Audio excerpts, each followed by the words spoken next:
How to see download history on Google Play Store.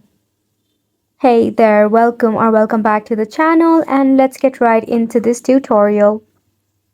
To see the download history on Google Play Store, go ahead and launch a Play Store app in your device.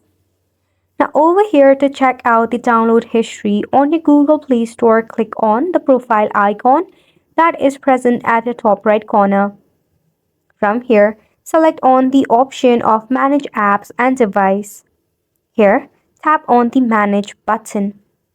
You can select on this device and make sure you have set it on Recently Updated. After that, you will find every other application or games that you have recently installed or updated in your device.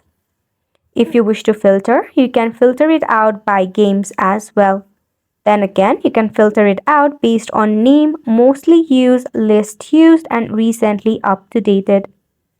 If you wish to check out the uninstalled one, you can do so as well. So this is how you can check your recent purchase or history on your Google Play Store.